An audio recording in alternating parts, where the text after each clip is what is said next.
Assalomu alaykum obunachilar. Bugun baqlajonli taom tayyorlaymiz. Buning uchun baqlajonlarimizni yuvib tozalab, tavak qilib to'g'rab olamiz. Barchasini va muzey suvga solib, ularni tuzlaymiz. Tuzlangan suvga 15 minutga qoldiramiz baqlajonlarimizni. 15 minut tingan baqlajonlarni salfetka yordamida yaxshilab tozalab quritib olamiz. Barchasini shu tarzda davom etamiz quritishni.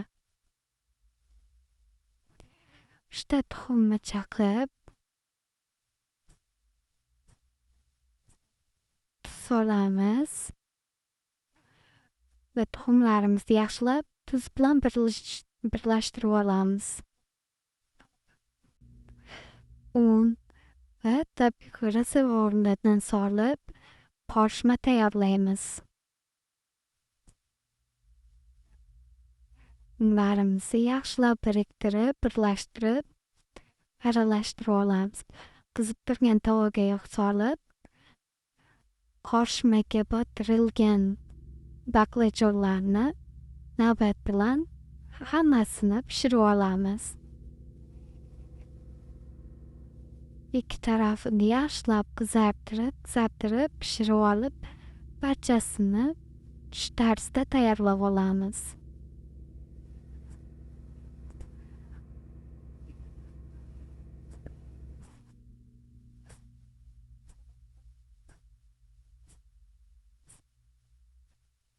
Deyarli baqlajonlarimiz tayyor.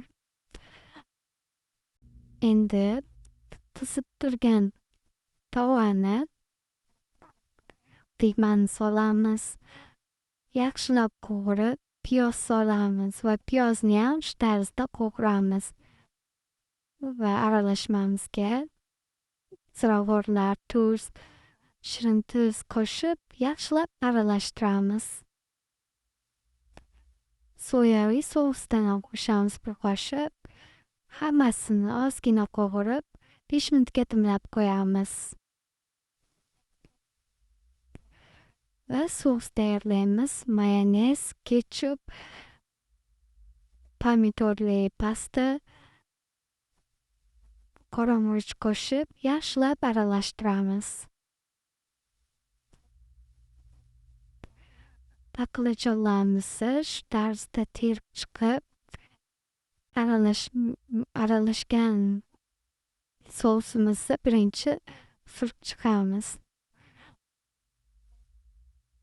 Sosimizni yaxshilab surib, uni ustiga piymalarimizni terib, barchasini baqlajonlarimizni rulet shaklida o'rab chiqamiz. Shu tarzda hammasini videodagidek qilib terib chiqamiz.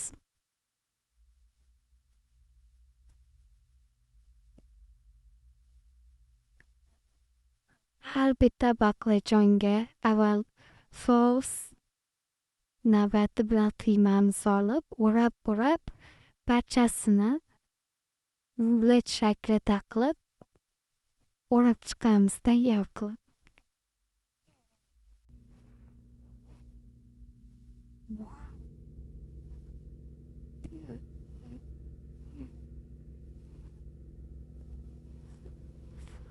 Rulet shaklida o'ralgan barcha baqlajonlarimizni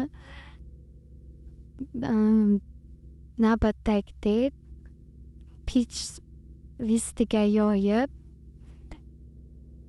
terib olamiz hammasini.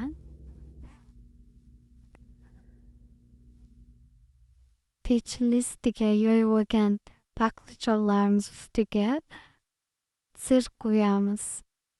Sirni qo'yib, bir 5-10 minutga qoldiramiz pechda. Va sirlari erib, baqlajonlari xrustyashi bo'lib, judayam mazali taomimiz tayyor. Sizlar ham tayyorlab ko'rishingizni tavsiya qilaman. Hech qachon